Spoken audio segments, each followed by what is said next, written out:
is that we want to have a conversation with this special guest that we have. And rather than having Bill sort of talk at us, what Bill wants to do and what we would enjoy is him talking with us. And he's talking with us via Terry Hummer, who is a professor of English, specifically of creative writing here at ASU. He is also a poet and a musician.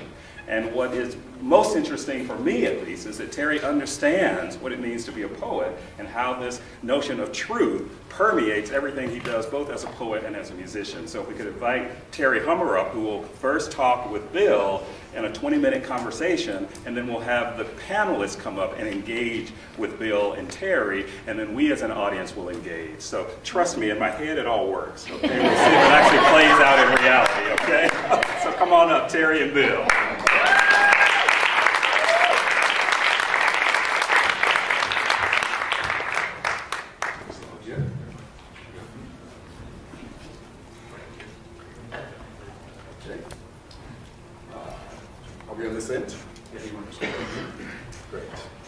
About a month ago, I got a message from Neil Lester asking me to do this with Bill T. Jones, and I immediately said yes, because Bill T. Jones is Bill T. Jones, and because Neil Lester is the dean.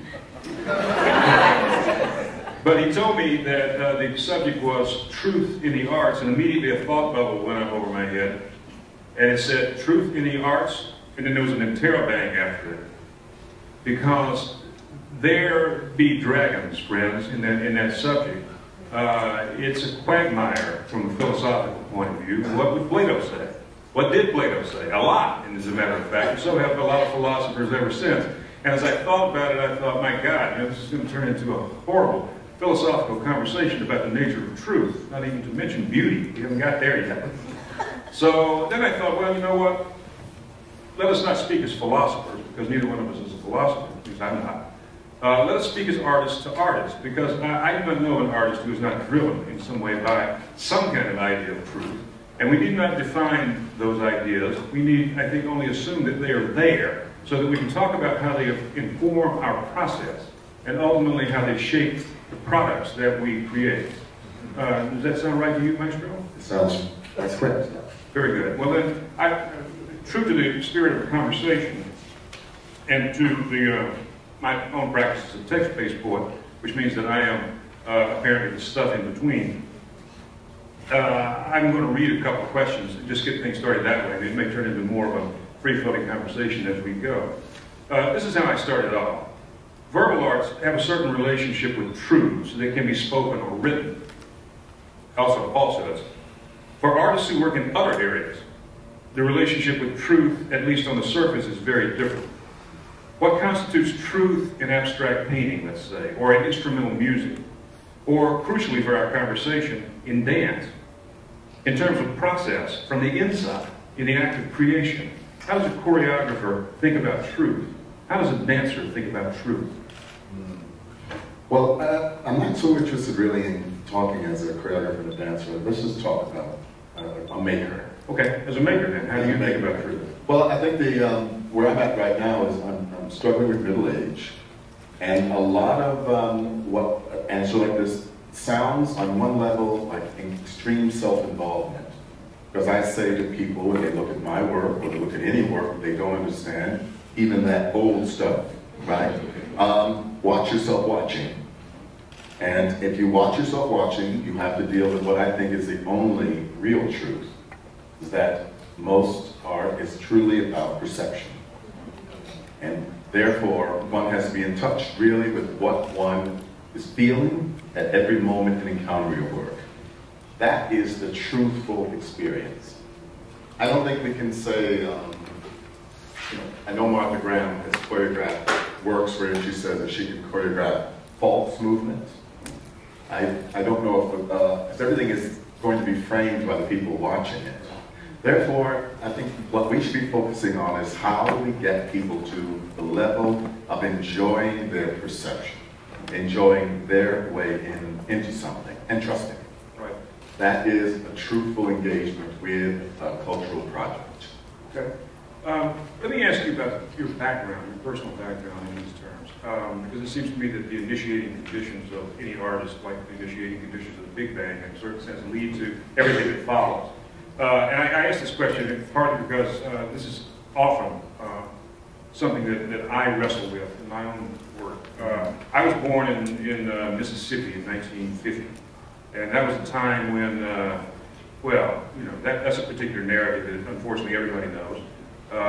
We don't have. No, do we really know it? Well, no, we don't. In fact, even those of us who were there don't. As a matter of fact, there's much about what was there then that I experienced it firsthand that I don't know. And it has continued to be part of what I have tried to do as an artist, in fact, to express that from a certain point of view. I know that you began life as a migrant worker, I believe, in upstate New York. Yes, 10 out of 12 children. Right. How has that beginning point in your life continued to, or has it continued to shape your sense of truth in art? Well, we could answer it on the, but let's dive into this one. In the dream, I am in a forest. And in this forest, I suddenly become aware that this horrible thing, is right over there. And the thing doesn't know yet where I am. I am only seconds ahead of the thing. And I begin to run. I begin to run and then begin to fly. The thing comes chasing after me. We both go up, up, up. I'm rising in terror, and then suddenly I lose confidence and I fall and wake up in a sweat. That's probably the earliest dream I ever had. Now, what is that dream? The therapists in the audience would understand. I'm sure maybe you all have a version of it. That is ground zero. A child trying to understand what it meant to be in a world that they do not understand. Now, that is the narrative that maybe my dad, when he decided he wanted to become a black Yankee and move from, first from Georgia to Florida, from Florida to upstate New York because of the potatoes and fruits that we could harvest. He was ripping us away from the black community in the South because he wanted what all new immigrants want in this country. He wanted to do better for us. So he moves us there, and he and my mother were in a way isolated.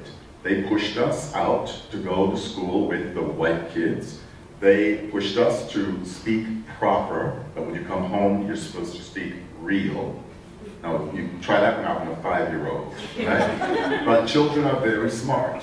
Children understand the truth of this double character. I think it also has its price. Where is authenticity? What is real?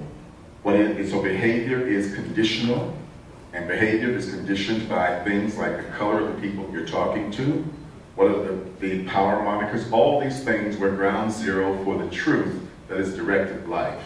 And then there was this thing called joy. And then there was this thing, my mother on Christmas morning, everybody, they've been up all night cooking and decorating the tree, and everyone gathers around, you know, we're poor people, so you have to put your head down on anything like this or over here, but you have to have your head down. And then she, in her nightgown, would start a prayer. And if you've read my book, you know I can't reproduce it. Please, Lord, please, crying Savior, I want you to come into this house this morning. Now you repeat, please, Lord, please, crying Savior, I want you to come into this house this morning. When my face has become like a looking glass, and when my bed has become like a public road, and when others turn their face from me, please, Lord, please, crying Savior, I want you to reach out and take hold of my partner. He is weak, Lord. He is weak. Help him. Make him strong. This woman, she is pregnant with a child. Help her. Make her strong. These boys are over the ocean fighting for our country. Help them, Lord. Help them, Lord. And I'm just a sinner, Lord. Please, please. And now, this is my mother, 200 pounds, and she is now more and more like going into this thing the Greeks would call ecstasis, right? She's working herself to some place where now I, 5-year-old, is watching your mother turn into a person screaming for help. Who is she talking to? Who is she talking to? What does she want? What's wrong with this world? Okay, that's ground zero. That's art for me. The public confession and the making of community, partially improvised, partially set, but rooted in some sort of distress that is striving toward ecstasy. Now, that's ground zero. Now, there's a truth in that. That is a reality. Would I have differently? Would I have been born into a family of Zen Buddhists? Would I have that? I don't know. My brother, who was my brother, was born, the lady here mentioned that you think you're on his website, that he's communicating with you. He's a Zen Buddhist practitioner in San Francisco. He was in the Zen Center, and one day he said to the Zen Center in San Francisco, just next to the hood. And he said, why aren't more people in the Zen Center? And the Roshi said, well, we must understand, black people are not quiet. And Zen Buddhism demands quiet. Would I have traded that Southern Baptist emotion, that pain, for a place where, as a child, you could have come into life with a sense that life is about stillness, calmness, equilibrium? That's a cruel question, because I love my parents, I love the life I had. Now as a man, I see the scars that I have from that life. Is there truth in that question? I hope I'm responding to you. You are, and there is truth in that question. I think the answer is we always want the opposite of what we had. Well, but maybe some are more conducive to making happy people. That's also true. Mm-hmm. Yeah. In an interview once you said, I do think dance still has to prove itself somehow vital to the cultural life of the country. Surely the cultural vitalness of an art form is linked to its capacity and its power to convey to its constituency something like truth. If dance has not, as you say, proved itself in that way to the life of the USA, why not? Well, I'm not sure if your extension of my comment I agree with. Could you say it one more time? That it has to... Okay, you said, I do think that dance has to prove itself somehow vital to cultural life in the country. And then my riff on that is surely the cultural vitalness of an art form is linked to its capacity or power to convey to its constituency some kind of truth. Mm-hmm. If dance has not, as you say, proved itself in that way, the life of the culture, why has it not? Yes. Well, the cynical response is that it is a materialistic, capitalistic culture. Does dance have any value? Now, we're here talking a humanities series, right? But let's talk about the deal in the culture. Where is value assigned in the culture? If you paint a painting that can pull down 150 million, you have respect and you have value. Now, if you are a nuclear physicist, now let's say not nuclear, but let's say you are working for NASA, and you are developing these tools that will be used for space exploration. Somebody in Congress decides those tools, that money would be better used in making those, the guard, these weapons about warfare. Your value goes up because of the military-industrial complex. Now, the high-minded people in the room would say, fuck that. We don't care about objective value that they assign it. We have another value which has to do with art. And being an old hippie and a Krishna consciousness person, we believe there was such a thing as transcendentalism. That the goal of this life was to transcend it. So we really don't care about the marketplace. I don't know what the question is. Has dance has carried many of us out of depression. It has done many, many things. It's organized communities. Important things have been seen. But has dance had the power of, let's say, cinema? Did you hear the discussion around Martin Scorsese and Hugo, and why the Milles, focus on Milles right now? Why this constant looking back? There's something that cinema has been able to do. Malraux, in his book, in his great magisterial tome, what is it doing? You know what I'm talking about, Malraux? Which one? The big one, the thick one about the Imaginary Museum? Well, the Imaginary Museum, there was another one. Anyways, he says that he feels that the whole struggle of the Baroque era, where they wanted to suggest movement, suggest dynamic change through plaster, paint, suddenly came to a screeching halt with the invention of photography, and then was made completely dead by the invention of cinema. Because now, the whole world would like to see the reality that we live in reflected in a frame where it looks like life, but we can get it to do what it wants to do. Film is greatly prized. Film is a part of our whole sense of being a self. You know, is dance that? The rank and file would probably say, when you ask people, oftentimes they say, oh, it looks like a lot of fun you guys are having out there. Well, and you know what? But it looks like, you know, oh, you lose weight that way, right? Right? Or it's very sexy, right? Because it's display.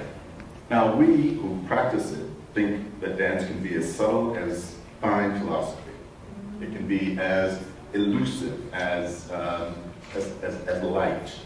But people have to be taught it, and I don't think that we have conveyed that, or I don't think that there's an appetite in public, in the capitalist, material-driven public, for the thing that dance is.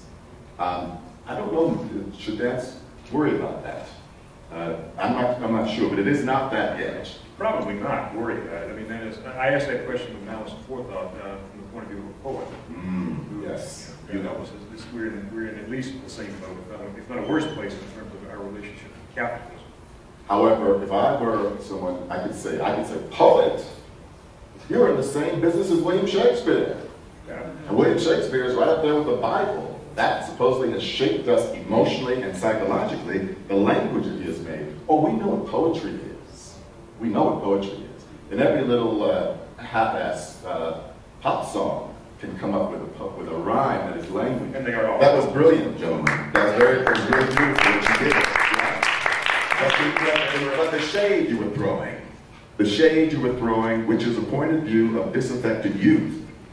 And we, you know what I mean? We can talk about that. What does a disaffected youth think about ours doing anything, but particularly looking at old stuff? William Shakespeare is old stuff. But William Shakespeare can tell me how to die, tell me how to be in love, tell me how to, you know, there's a lot of things that William Shakespeare can do. Can the modern ear, the modern young dude, can they connect at all to William Shakespeare? And if not William Shakespeare, what? What else? These are the big questions. So poetry, I'm not taking away from the fact that it's hard to make a living as a poet, but you guys already have your place in culture. Yeah, that's the problem. I see. Please. That's the problem. Please. I mean, if you look at American culture per se, as opposed to world culture, you know, Shakespeare's not really part of American culture, except insofar as he's absorbed, of course, by it and part of it that way. Is that true? Well, it is true. Is King James Bible part of American culture? Well, of course it is by now. Of course, in that sense, Shakespeare is too, and you're right, of course. It's part of the English language, and of course, yes. Part of American culture as well. But, for example, I think of Whitman. Yes. Now, there is the man who should have been, and who is indeed, the poet who is at the foundation of something that we might call, if there is such a thing, the American soul. He wanted to be. He planned to be. He worked very hard to be, and he was a genius at it. And yet, he has not been, to his own shock, he was not immediately embraced by the American people who did not understand what he was doing. And in fact, it's my opinion, he hasn't been yet fully understood by very many people at all. Now, that may or may not matter in terms of his importance in a large sense, but it makes a great deal of difference in terms of how he is perceived by individual people. And from Whitman's point of view, that was the main thing. What did he want? He wanted to be our voice. Yes, he wanted to be the consciousness of America. He wanted to speak with the voice of the American body politic. And indeed, he did do so, I think. But the American body politic can't hear its own voice speak. Well, you know, it's interesting, these tropes, and I'm a great fan of Whitman, although I don't think I understand him profoundly. But let's talk about the black church for a moment, because it's something that haunts me, the call and response. The paradigm is that in my community, and once again, there's this community in the back, I'm seeing ancient Greece and their religious ceremonies, which were the tragedies and so on. But in the black community, I stand up and I say, ladies and gentlemen, I am urban today. I'm a woman, I got a lump in my breast, or I'm not, my husband is ailing. And the community says, I hear you. That answering back and forth and back and forth. I thought that is what Whitman is trying to do. He shouts out, and then the question is, how do we answer back? I think many artists are trying to do it. Now, I get confused, of course, in an era now, whereas with Philip Byler last week, 2 weeks ago in the Walker, and he says, he's a man that has a 380-seat theater in a beautiful Walker Arts Center, and he says, I sometimes wonder if my theater is too big. He says that he finds that a lot of people in this era, I mean young people coming along, have committed themselves to niche preoccupations. It's not about broad, grand understanding, and what Jacques Barzon says, the culture, to be cultured is the well-stocked mind. And I was wondering if we would start this going back to the Renaissance. What do we mean by humanities? Is humanities the same thing as belles lettres, the beautiful letters? You know, you know what I'm getting at? So, in other words, the young people now have no need to feel they need to have a comprehensive understanding of Western culture. I know my interest. My buddies have the same interest. We are preoccupied with niche. Now, does that mean we want to go narrow and deep as opposed to wide and broad? A liberal education, liberal arts education used to be broad and comprehensive. What is a liberal arts education now? Narrow and deep? Well, I'm telling you, what does that mean for this whole idea of call and response? The poet calls out. What part of the body politic can respond to the poet and call back? How would you know they were hearing with him? When you're a poet, you say, how do you know you've been heard?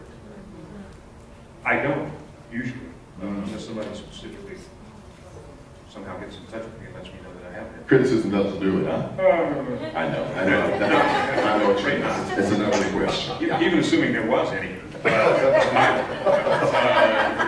Your colleague? Except again, well, my colleagues, of course, protest. And that's what I'm saying. But in the larger sense, I think you're right. As someone said, the best response to a poem is another poem, which makes sense. And all in there. It may have been. I think it's one of the first. I've forgotten who it was. But in any case, if that's the criteria, then we're doing very, very well because we have a lot of poets. Some people say that we have more poets than we have readers of poetry. Which somehow can't really be. And yet sometimes it seems as if it were. And on that level too, we have a question in terms of you, in the form of rhetoric that you just framed. Who is responding to whom, and how do we know? Yeah, I mean, that's what I'm saying. That for me, the paradigm, the purest one that I got from my culture is a number of different things. One of them is the family, is this idea of a call and response in the Black church. What was so peculiar about my mother down praying like that is that she was big, she got bigger. It was amazing. I didn't feel that anyone could call back to her at that moment. I didn't feel like anyone could go up and console her because the need that she had was transcendental to the experience of being alive. And therefore, she was teaching a lesson that as a Southern Baptist woman, I don't think she meant to teach me. But there is in life a certain hopelessness that is based in hope. What is let me shift. Agnes Martin, you know, the great painter, she says that she feels that the artist, she's talking about painters, of course, very careful, must turn their back on reality, on nature. Must turn their back on nature. Because the artist, now this is a woman who makes very, very minimal, very fine, restrained things. She said the purpose of the artist is to pursue or represent perfection. And we all know there is no perfection on this level of reality. Perfection is only in the mind. Therefore, her work has nothing to do with representation. I don't know what she would think of that, essentially. You know, a sensual woman, a woman who lived out in Cuba, New Mexico at 10,000 feet, all alone in the middle of the winter, a bit mad. But she loved nature, beauty, but could she see, I know we had a peculiar conversation with her once about sex. She said to my companion, she said to her, sex is ridiculous. He said, why? She said, well, sex makes you feel ridiculous. He said, I enjoy it. And she said, well, you're, what did she say? She said sex made her feel sad. And I said, no, but when it's good, it makes one feel happy. She looked to hear what he said. Now this is a great artist, but she was malformed. Now I'm passing a judgment on her, right? Because, but was she, if we're going to talk about art, you know, then no one says artists have to be well-formed. And most of us have dysfunction. And that is almost the stuff that we're using to make the art. Yeah. It has to be. Yeah, and we accept that. Yeah. We're sick. I know what you're saying. We accept it, right? He's using us as example. Yes. That's what I think it has. Is it time to bring the panel up? Yes.